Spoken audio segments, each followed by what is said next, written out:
ये धारावाहिक साहित्य अकादमी द्वारा पुरस्कृत उपन्यास दीवारों से पार आकाश पर आधारित है। इसे धारावाहिक का रूप देने के लिए लेखक की अनुमति से इसमें कुछ जरूरी बदलाव किए गए हैं। समाज में स्त्री के अधिकार की आवाज बुलंद करते इस धारावाहिक के पात्रों का किसी भी जाति, समुदाय, भाषा या व्यक्ति से कोई संबंध नहीं है। वो क्या है ना कि पहली बार में सारी बातें साफ साफ हो जानी चाहिए, कोई गैर समझ ना थवी चाहिए। अरे उनको भी पता चलना चाहिए कि मेरा व्योमेश लाखों में एक है, लाखों में। हाँ बेट, बिल्कुल साची बात है। आज शादी की बात तय करने घर में कोई पंडित जी आने वाले, तो हम उन्हें अच्छी तरह समझा देते हैं कि रिश्ते के लायक तो ये घर नहीं है। क्या कह रही है मेरी समझ में कुछ नहीं आ रहा, लेकिन अगर पापा मम्मी को ये बात पता चलेगी ना तो न जाने क्या होगा। जो हो रहा है उससे तो कम ही होगा, जो होगा देखा जाएगा।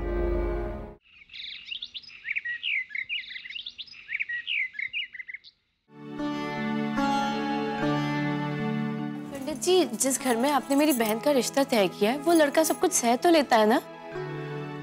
सहने का? मैं मतलब नहीं समझा। लीजिए पंडित जी।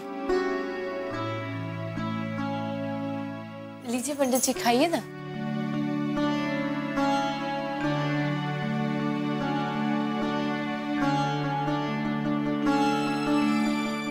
बहुत सरस, बहुत अच्छा। अरे पंडित जी, आप इतने धीरे धीरे क्यों खा रहे हैं? खाइए ना, बेन ने सब कुछ आप ही के लिए बनाया है। उनको सब कुछ आता है बनाने, लेकिन दिमाग की थोड़ी कमजोर है। अब वो क्या है ना, बचपन में सिर में चोट लग गई थी ना उन्हें, तभी से वो अचानक कुछ भी भूल जाती है। वो जब खाना बना रही होती है ना तो एक आदमी को उनके पास खड़ा होना होता है। पंडित जी, घुघरा लीजिए ना।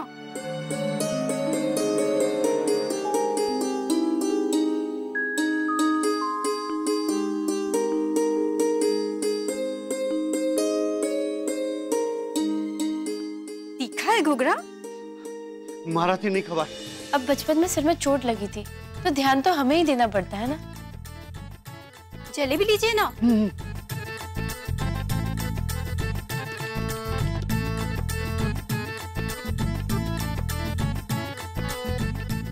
जलेबी में मिर्ची, घुघरा में मिर्ची।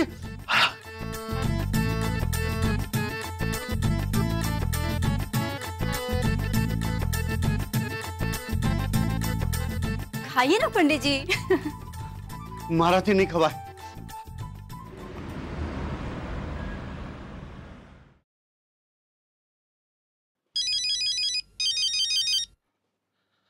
हेलो नंदू भाई, केम छो? मजामा। चंद्रकांत भाई, आपने मेरी बात मानने से इनकार क्यों कर दिया? क्या सोच है चंद्रकांत भाई? अरे नंदू भाई, आप कैसी बातें कर रहे हैं? मैं भला आपकी बात मानने से क्यों इनकार करूंगा? चंद्रकांत भाई, तबे हमारी ऑफिस में काम करो और इसीलिए मैंने आपको इतना अच्छा रिश्ता दिखाया। अरे इतने बड़े घराने का रिश्ता, विशाल पटेल के घर का रिश्ता, और आपने उस रिश्ते को ठोकर मार दी जिस रिश्ते के लिए लोग अपनी पलके बिछाए बैठे रहते हैं। શું છે चंद्रकांत भाई? आउ केम કર્યું તમે? बात वो नहीं है नंदू भाई। बात कुछ भी हो चंद्रकांत भाई, लेकिन मुझे आप पर पूरा भरोसा था और इसीलिए मैंने विशाल भाई को बोल भी दिया था कि ये रिश्ता जरूर पक्का हो जाएगा, लेकिन आपने तो मेरा सर शर्म से झुका दिया। आनो मतलब શું છે चंद्रकांत भाई? તમે તમારું નાક કપાવી નાખો। दरअसल बात यह है नंदू भाई, मेरी बेटी को ये रिश्ता पसंद नहीं है। इसका मतलब ये कि आप अपनी बेटी की पसंद से रिश्ता करेंगे। अगर ऐसी बात थी चंद्रकांत भाई, तो आपने मुझे पहले बता दिया होता, मैं बात को इतनी आगे ही नहीं बढ़ाता, मैं रिश्ते को वहीं रोक देता। और चंद्रकांत भाई, हद तो आपने ये कर दी है कि रिश्ता मैंने आपको बताया, क्योंकि आप मेरे ऑफिस में काम करते हैं। मैंने आपसे बात चलाई थी, लेकिन आपने मुझे नहीं बताया। હું તમારા ભરોસે બેઠો રહી ગયો અને તમે ડાયરેક્ટ વિશાલ પટેલને ફોન કરી દીધો। हाँ नंदू भाई, दरअसल में आपको बताने का मौका ही नहीं मिला। घर में कुछ ऐसी बातें हुई हैं कि हाँ हाँ समझी गयो। आप अगर मुझे बताते तो मैं शायद आपको कन्विंस करने की कोशिश करता, आपको समझाने की कोशिश करता। इसलिए आपने मुझे फोन नहीं किया और आपने डायरेक्ट विशाल पटेल को फोन करके रिश्ते के लिए मना कर दिया, वो भी इतने बड़े आदमी को। आपने ये भी नहीं सोचा कि अगले को कितनी बेइज्जती महसूस हुई होगी, और वो भी इतने बड़े इंसान को। चलिए ठीक है, अब छोड़िए उस बात को। कल आप ऑफिस आ रहे हैं ना? हाँ हाँ नंदू भाई, आ रहा हूँ। ठीक है, तो फिर कल ऑफिस में मिलकर ही बात करते हैं। जय श्री कृष्ण। जय श्री कृष्ण।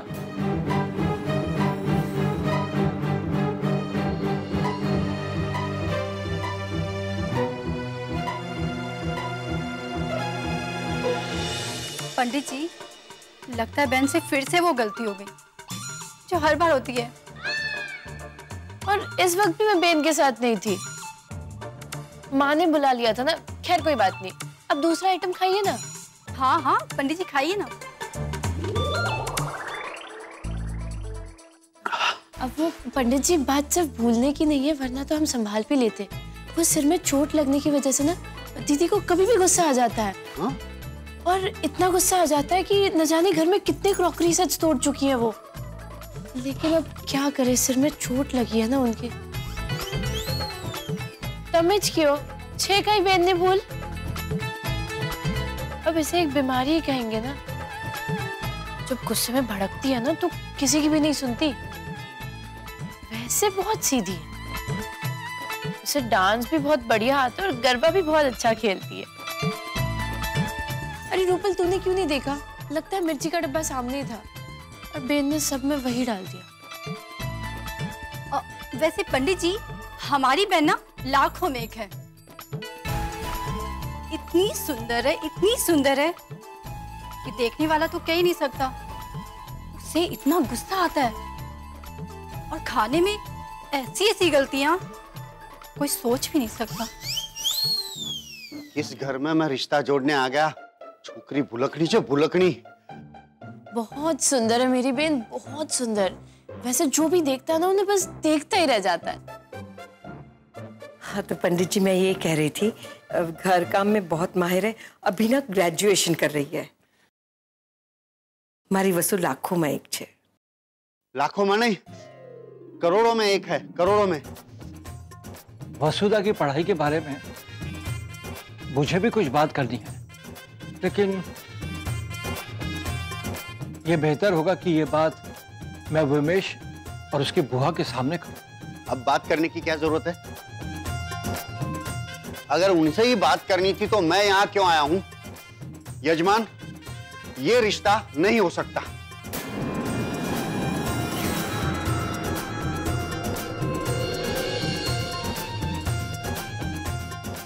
पंडित जी, आशु बोलो छो। वही कह रहा हूं जो आप सुन रहे हैं। मैंने उनका परिवार भी देखा और आपका भी देख लिया। ये रिश्ता नहीं हो सकता। इस रिश्ते को भूल ही जाइए।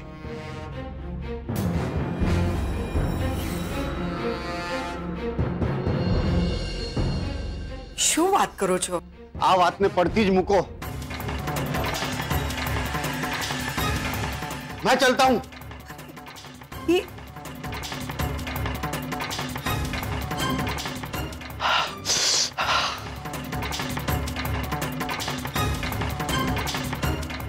पंडित जी ने अचानक शू થઈ ગયું? मने नहीं खबर मम्मी। मैं भी सोच के हैरान हूँ कि अचानक पंडित जी को क्या हो गया।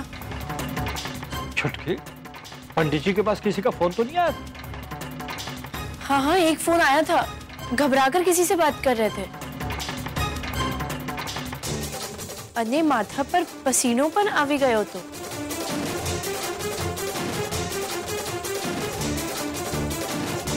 कहीं विशाल पटेल का फोन तो नहीं आया था, जिनसे बात करने के बाद पंडित जी बिना बताए चले गए?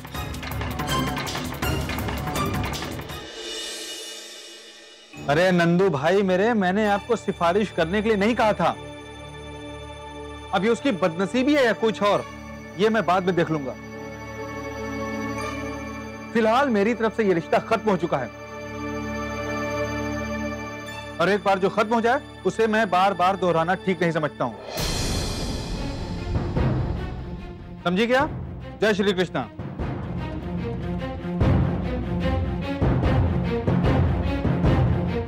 जय श्री कृष्ण। जय श्री कृष्ण। आ गए कॉलेज से? हाँ भाई। भाभी क्या?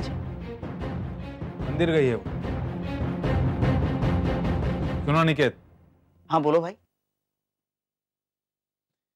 अनिकेत, ये तुम्हारा लास्ट ईयर है। मैं पढ़ाई के हिसाब से नहीं बोल रहा। तुम पास हो या फेल, इस साल तुम्हें कॉलेज छोड़ना पड़ेगा। क्या? ये कैसी बातें कर रहे हैं भैया? ठीक कह रहा हूं मैं। कल रात तुम्हारी भाभी से हमारी इस बारे में बहुत लंबी चौड़ी बातचीत हुई। अनिकेत, तुम लगातार फेल हो रहे हो, जानते हो क्यों? क्योंकि तुमने जिंदगी को बहुत हल्के में ले लिया है। ना भाई, ये भी कोई बात न थी। ऐसी ही बात है। जो मैं कह रहा हूं उसे ध्यान से सुनो। अब तो तुम्हें फेल होने से भी डर नहीं लगता, और इसीलिए तुम बार बार फेल होते हो। कॉलेज में पढ़ाई के मामलों में नहीं, बल्कि तुम्हारा नाम दूसरे कामों में ज्यादा उछाला जाता है। समझो? तू हवे घणु थयो, हवे कई कर। भाई ये कैसी बातें कर रहे हैं आप? लगता है आपको किसी ने बहकाया है। अगर कह सकते हो तो अपनी भाभी के बारे में कह सकते हो कि उसने तुम्हें बहकाया है। तुम्हारे खिलाफ जो कंप्लेंट आते रहे हैं वो खुद उसने अपने हाथों से फाड़ कर फेंका है, और कई बार तो उसने हम तक कंप्लेंट पहुंचने ही नहीं दी।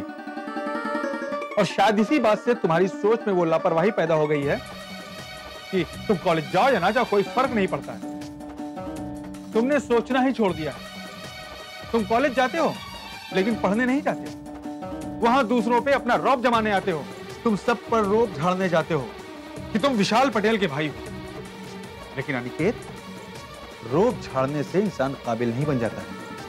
वो समझो छो भाई, मैं मानता हूं कि मैं फेल होते आ रहा हूं, लेकिन किंतु परंतु ये सब तुमने पैदा किए हैं अनिकेत। और एक बात याद रखना, जब तुम किसी के साथ ऐसी बाजी लगाओगे ना, तो उसी तरह हारोगे जिस तरह उस लड़की के साथ हारे हो। वो तुम्हारी पहली हार थी, और दूसरी ये कि उस लड़की ने इस रिश्ते को ठुकरा दिया है। और ठुकराने की वजह, उसने मेरा नाम, मेरी शोहरत, मेरा धन दौलत, मेरी जायदाद कुछ नहीं देखा, बल्कि उसने तुम्हारी बुराइयां देखी और शादी से इनकार कर दिया। तुम अपनी बुराइयां कब दूर करोगे? हाँ? अनिकेत, इसीलिए मैंने फैसला किया है कि ये तुम्हारा कॉलेज का आखिरी साल है। देखो, अगर तुमने ग्रेजुएशन कंप्लीट किया तो वेरी वेल, और अगर तुम फेल हुए तो कोई बात नहीं, तुम मेरा ऑफिस संभालोगे। हमें धंधे बढ़ो, समझी गए हो?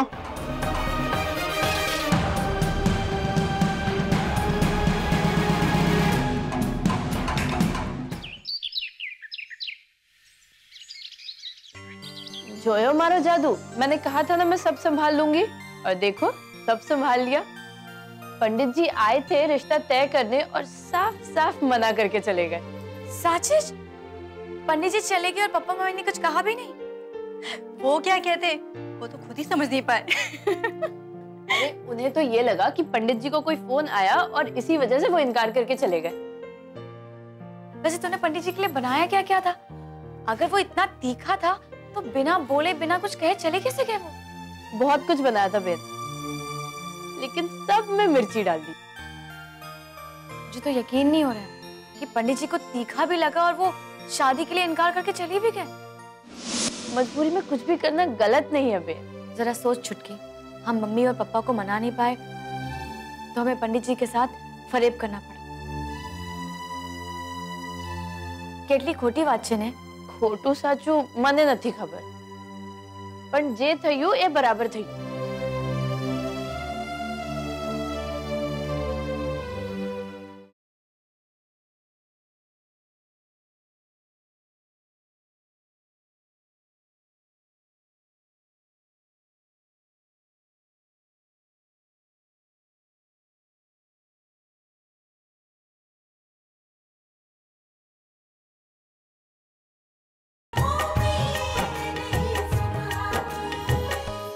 આ ચમત્કાર કેવી રીતે થયો?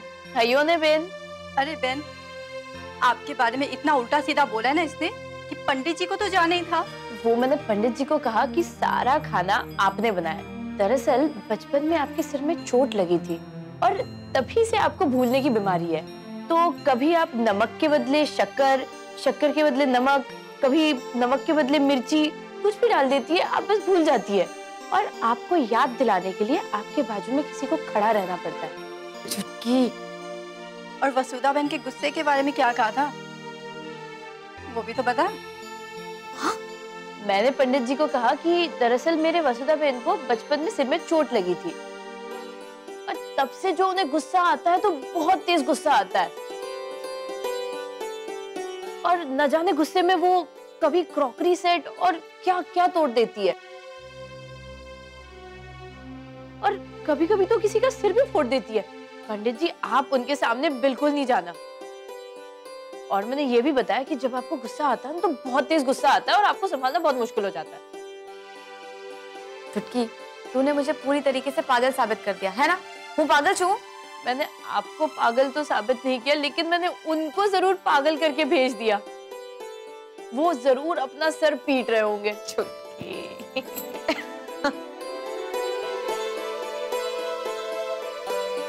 हमें पंडित जी के साथ ये सब कुछ करना पड़ा।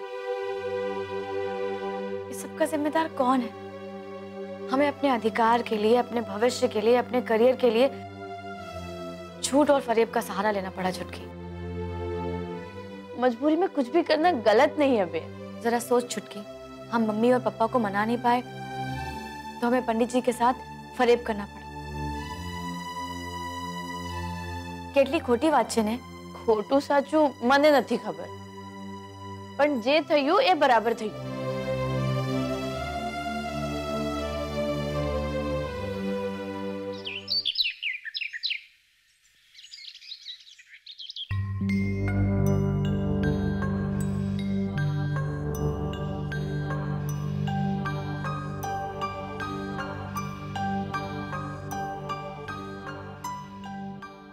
अरे मोटी बेन, किसका इंतजार करो? अरे पंडित जी का इंतजार कर रही हूँ। अरे किसी यजमान ने रोक लिएगा मोटी बेन, कहीं वांधो नहीं। ले, पंडित जी ने फोन छे, खुशखबरी होगी। स्पीकर पे तुम्हें भी खुशखबरी सुनाती हूँ, तुम भी सुन लो। जय श्री कृष्ण पंडित जी। जय श्री कृष्ण ललिता बहन। लड़की के घर से निकल ही रहा हूँ। हाँ हाँ, बोलो बोलो पंडित जी, બધું પાકું થઈ ગયું ને? पार नहीं पड़ू, आर पड़ू छे। अरे वो लड़की आपके घर की बहू बनने के लायक ही नहीं है। भूली जाओ ने बात पड़ती मुको। हैं? शू बात करो छो? अरे वही कह रहा हूँ जो देखकर, सुनकर, समझकर आया हूँ। शू बात करो छो पंडित जी? एवं शू થઈ ગયું? अरे वो कहावत है ना कि दूर के ढोल बड़े सुहाने लगते हैं। वो गुजराती कहावत भी सुनी होगी, दूर थी डूंगर रड़ियामणा लागे। बस वही हालात है। ये बड़ी कहावत छोड़ो पंडित जी, अरे मुख्य बात करो कि हुआ क्या?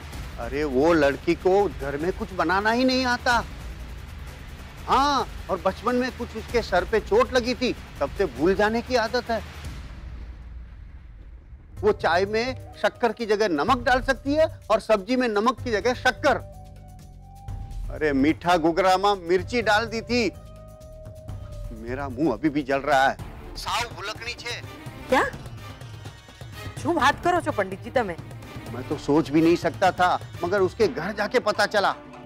खरू के भाई, जब लड़की हमने देखी थी तब बहुत सुलझी हुई, समझदार लग रही थी। ठाकुर जी, आ बधु शू થઈ ગયું? मैं तो कहता हूँ हर चमकने वाली चीज सोनू नहीं होती। आपने भी देखा होगा, वो अकेली नहीं रहती, या उसकी दो बहनें या एक सहेली साथ रहती है ताकि वो कुछ भूल न जाए। फिर भी आप उसे अपनी बहू बनाना चाहते हैं तो बात आगे बढ़ाता हूँ। પછી તમે જાણો ને તમારું નસીબ। लेकिन एक बात कही दो, ये उम्मीद मत रखना कि ये लड़की आपका घर संभालेगी। अरे गुस्सा में तो छोकरी तोप छे, तोप। ना ना पंडित जी, होई गई, शादी ब्याह का मामला है, बार बार शादी थोड़ी ना होती है। और लड़की तो ऐसी होनी चाहिए जो घर अच्छी तरह से संभाल सके। तो भूली जावा छोकरी ने। मैं आपको दूसरी लड़कियां दिखाता हूँ, कहीं ना कहीं तो बात जम जाएगी। चलो ठीक है पंडित जी। वो कहावत है ना कि दूध का जला छाछ भी फूंक फूंक कर पीता है। मैं तो तीखे का जला हूँ, मीठा भी सोच सोच के खाऊंगा। हजी सुधी मोटू बड़े छे। अरे भूलकणीए, मीठा घुघरामा मरचू नाखी दीधुं तू। चालो आवजो। जय श्री कृष्ण। सारू, जय श्री कृष्ण। अरे ऐसे किसी लड़की को ऐसे उठाकर थोड़े ले आएंगे? तू पढ़शु मंजू। अरे मैं उस लड़की की नहीं, अपनी तकदीर की बात कर रही हूँ। मेरे नसीब में ना आखी जिंदगी रसोड़े में सर खपाना लिखा है। मारे तो आखी जिंदगी रोटली दाળ भात શાક બનાવવાના છે। મારું આ ઘરમાં કાંઈ થવાનું નથી।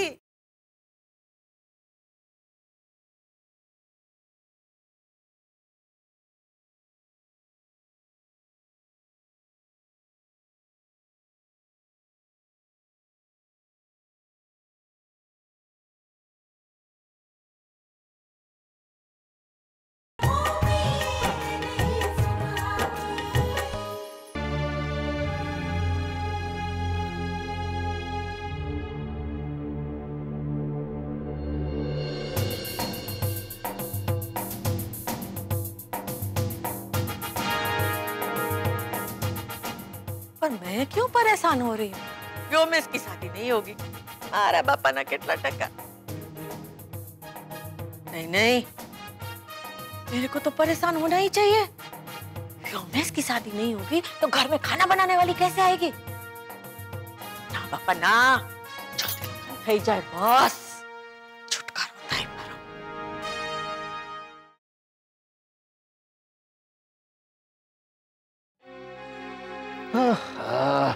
कैसी कैसी खबर छापते हैं लोग। अरे अखबार क्यों छीन लिया? अरे भाई, तुम्हारे भी अच्छे दिन आने वाले हैं। बहू आने वाली है, फिर तुम भी हमारी तरह तन के आराम करना। हाँ, लेकिन मैं उस समय अखबार नहीं छीनूंगा, तुम आराम से पढ़ना। ऐसी बहू घर में ना आए ना, वही अच्छा है। अरे सारू थी लगन टूटी गया क्या? नहीं तो डोसी मरी जात ने जम घर भाड़ी जात। शू कहे छे मंजू? अरे बहुत अच्छा हुआ कि भगवान ने मेरे को बचा लिया। वो लड़की घर में आ जाती ना, आखी जिंदगी रसोड़े की जवाबदारी मेरे ऊपर आ जाती और ऊपर से उस लड़की को भी संभालना पड़ता मेरे को। पर आपको क्यों संभालना पड़ता मम्मी? अरे बेटा, जब नसीब फुटेले हो ना तो सारे खोटे सिक्के ना अपने हाथ में आते हैं। मेरे को तो नहीं लगता इस घर में कोई ऐसी लड़की है जो घर को संभाल सके। अरे नहीं नहीं, शादी होगी तो देख सुनकर होगी। अरे ऐसे किसी लड़की को ऐसे उठाकर थोड़े ले आएंगे? तू पढ़शु मंजू। अरे मैं उस लड़की की नहीं, अपनी तकदीर की बात कर रही हूँ। मेरे नसीब में ना आखी जिंदगी रसोड़े में सर खपाना लिखा है। मारे तो आखी जिंदगी रोटली दाળ भात શાક બનાવવાના છે। મારું આ ઘરમાં કાંઈ થવાનું નથી। लेकिन मम्मी, ये तो बताइए आखिर हुआ क्या? शादी टूट गई। उस लड़की को घर का काम हम कुछ नहीं आता था और ऊपर से भूलने की बीमारी। ललिता बिन उसको घर की बहू बनाने वाली थी। हाँ, तो भला वो पंडित जी का कि उसके घर पर गए और सारा मामला खुल गया। मामला खुला ना, बस ऐसे ही मामला खोलेंगे और देख सुनकर बहू को लाएंगे। और ऐसी लड़की इस घर में बहू बनकर आएगी जो घर का काम संभाल लेती हो।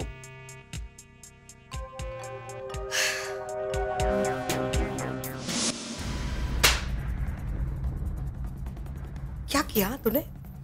क्या किया ये? पंडित जी के वापस जाने की कहीं यही तो वजह नहीं है? छुटकी, क्या किया तूने? ठाकुर जी सौनू भलू करे। अगर मुझे पहले से ही पता होता ना तो मैं बात आगे ही नहीं बढ़ाती। वाह, उसे देखकर कभी, मेरा मतलब है कि वसुधा को देखकर कभी ऐसा नहीं लगा कि उसमें ऐसी कोई कमी होगी।